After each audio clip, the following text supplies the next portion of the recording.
5월 25일 월요일 정례 브리핑을 시작하겠습니다. 오늘 0시 기준 신규 확진 환자는 16명으로 이태원 클럽 관련 등 지역사회 감염 13명, 나머지 3명은 해외 유입 사례입니다. 오늘 0시까지 발생한 확진 환자는 총 11,206명이며 1,226명이 완치되어 격리 해제되었고 713명의 환자들이 치료를 받고 있습니다. 이는 진단검사 총 82만 6,437건을 시행한 결과입니다.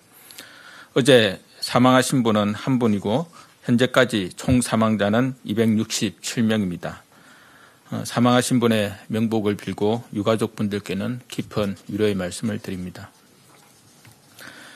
정부는 오늘 박능우 1차장 주재로 중앙재난안전대책본부 회의를 개최하여 수도권 추가 확진자 관련 현황 및 조치사항, 교통 분야 방역 강화 방안 등을 논의하였습니다.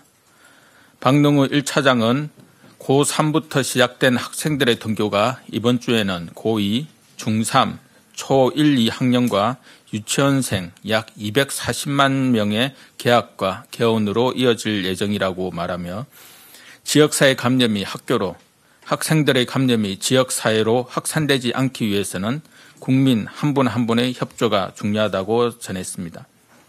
아울러 전 국민의 일상으로의 복귀를 앞당기기 위해 방역당국도 코로나19와의 속도전에서 철저한 역학조사와 광범위한 진단검사를 통해 감염 확산을 조기에 차단하도록 노력하겠다고 강조하였습니다.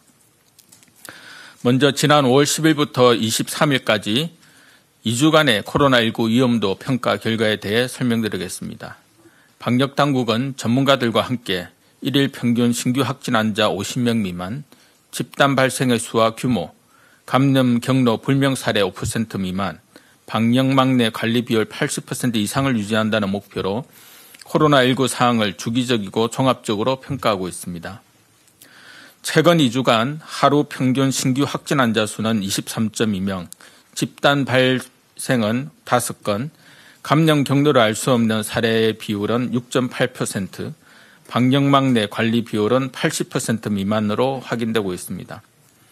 현재 상황을 종합적으로 판단할 때 이태원 클럽 집단 감염과 이로 인한 연쇄 감염이 확산되고 있는 상황으로 위험도가 증가하고 있으나 다중이용시설에서의 대규모 감염 양상은 나타나지 않아 우리 방역 및 의료체계가 대응 가능한 범위 내에서 환자가 발생하고 있는 것으로 분석하고 있습니다.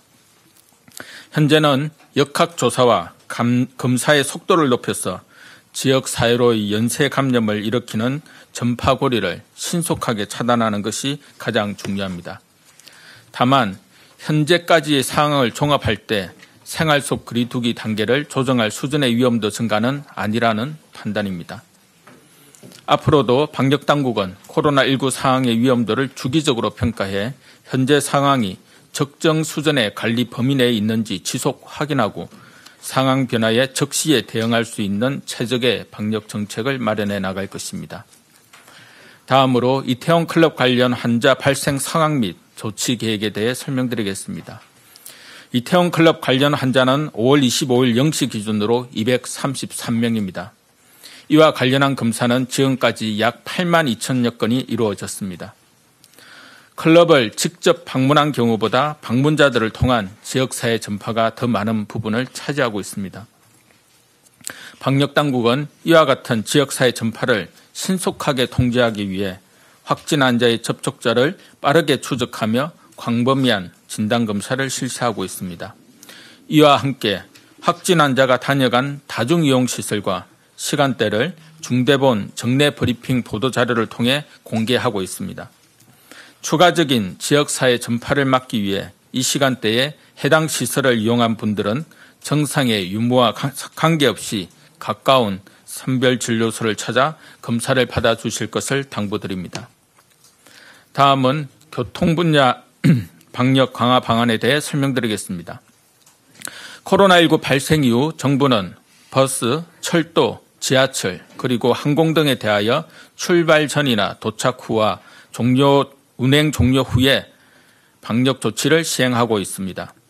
또한 운수 종사자와 대중교통 이용 승객에게 마스크를 착용하도록 안내를 하고 있습니다. 그러나 최근 날씨가 더워지면서 일부 버스와 택시 승객, 운전자 중에서 마스크 착용을 소홀히 하는 사례가 발생하고 있으나 현행 법령상 이를 강제하기 어려웠습니다.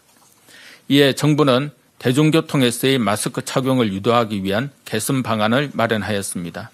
우선 버스와 택시에 대해서는 각 지방자치단체장이 다음과 같은 조치를 취할 수 있도록 하겠습니다.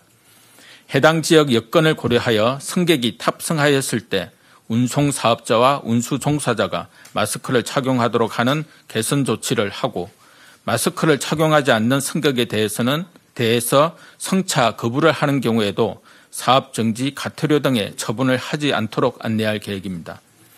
아울러 철도 및 도시철도에서도 유권 해석을 통해 마스크 미착용 승객에 대해 승차를 제한할 수 있도록 할 예정입니다. 이에 더하여 항공 분야는 5월 18일부터 일부 항공사가 시행 중인 탑승객의 마스크 착용 의무화 조치를 5월 27일 0시부터 모든 항공사의 국제선과 국내선으로 확대 적용할 계획입니다. 정부는 지자체와 함께 대중교통 이용 시 마스크를 착용할 수 있도록 홍보하고 운수 종사자의 마스크 착용을 점검해 나가겠습니다. 다음은 IT 기술을 활용한 전자출입명부 도입에 대해 설명드리겠습니다. 중대본은 어제 정례 브리핑에서 정확하고 신속한 방역 조치를 위해 QR코드를 활용한 전자출입명부를 도입할 계획이라고 밝힌 바 있습니다. 전자출입명부가 도입되면 시설을 이용하려는 사람은 자신의 휴대폰 앱을 활용해 QR코드를 발급받고 입장할 때 이를 시설관리자에게 제시하여야 합니다. 시설관리자는 시설관리자용 앱으로 이용자의 QR코드를 인식하여 방문 기록을 생성한 후 이용자를 시설에 출입시키게 됩니다. 정부는 개인정보 보호를 위해 방역에 필요한 최소한의 개인정보만을 이용자의 자율적인 동의하에 암호화하여 수집할 것입니다. 또한 개인정보는 QR코드를 생성한 회사에, 방문 기록은 사회보장정보원에 분리하여 보관할 것입니다. 이렇게 수집된 정보는 확진자 발생 등 방역당국의 역학조사에 필요한 경우에만 상호 연계되어 방역조치에 활용할 수 있습니다. 또한 역학조사에 필요한 4주 뒤에는 관련 정보가 자동 파기되도록 할 것입니다. 이와 같은 전자출입명부는 출입자 명부 작성이 핵심 수칙으로 정해지는 고위험 시설에서는 의무적으로 사용토록 하고, 별도로 신청하는 기관은 자율적으로 사용할 수 있도록 지원할 예정입니다. 이러한 조치는 감염병 위기 단계가 심각과 경계 단계일 때만 한시적으로 시행할 계획이고, 시범 운영을 거쳐 6월 내에 본격적으로 활용될 수 있도록 준비 중입니다. 또한 QR코드 사용을 거부하거나 휴대폰을 소지하지 않는 경우에는 신분증 대조 후 수기장부를 작성할 수 있도록 이용자의 선택권도 보장할 예정입니다. 전자출입명부 도입을 통해 방역 조치가 더욱 정확하고 신속하게 이루어지고 시설관리자의 명부 관리와 개인정보 유출에 대한 부담도 줄어들 것으로 기대합니다. 코로나19의 확산을 방지하고 신속한 방역 조치를 위해 전자출입명부 시스템이 정착될 수 있도록 국민 여러분들의 적극적인 동참을 부탁드립니다. 지난주 고3을 시작으로 이번 주에는 고2, 중3, 초1, 2학년 그리고 유치원생들의 개학과 개원이 예정되어 있습니다.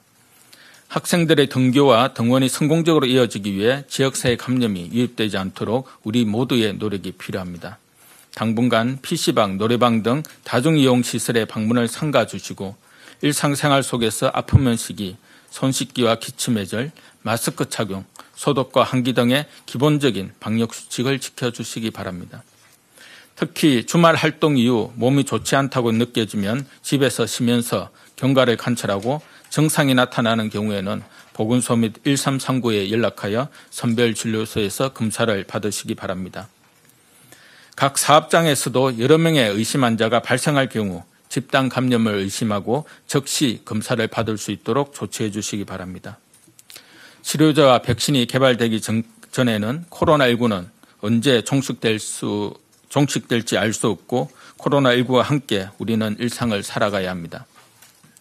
이러한 상황에서 추가 감염을 최소화하기 위해서는 환자가 발생한 경우 접촉자를 정확히 파악하고 신속한 검사와 격리 조치를 통해 조기 차단을 막는 것이 중요합니다. 방역당국이 역학조사를 통해 이러한 조치들을 시행하고 있으나 다중이용시설의 경우 이용자를 모두 파악하는 데는 한계가 있습니다. 코로나19와의 속도전을 치르는 데에서 가장 중요한 것은 접촉자를 빠른 시간 내에 찾아 검사를 받도록 하는 것입니다. 국민 여러분들께서는 방역당국이 공개하는 확진자의 동선과 겹치는 경우에는 자발적으로 신속히 검사를 받아주시기 바랍니다. 또한 최근 감염 사례를 통해 방역수칙 준수 노력이 코로나19 지역사회 감염 규모를 줄이고 확산 속도를 지연시킬 수 있다는 교훈을 얻었습니다. 많은 사람들이 모이는 종교시설, 의료기관에서도 방역 관리를 철저히 하고 이용자가 방역수칙을 잘 지킨 경우 추가 확진자가 없거나 추가 환자 발생 규모가 크지 않았지만 방역수칙 준수가 미흡한 곳에서는 시설 규모에 비해 추가 환자 발생 규모가 컸습니다. 국민 여러분들께서는 마스크 착용, 손 씻기 등 기본적 방역 수칙을 지키는 것이 나와 이웃, 우리 사회의 안전한 미래를 만들어 나가는 지름길임을 명심하시고 함께 힘을 모아주시기를 거듭 당부드립니다. 감사합니다. 네, 지금부터 질의응답 시간을 가지겠습니다. 배석자분들은 단상 위로 올라와 주세요.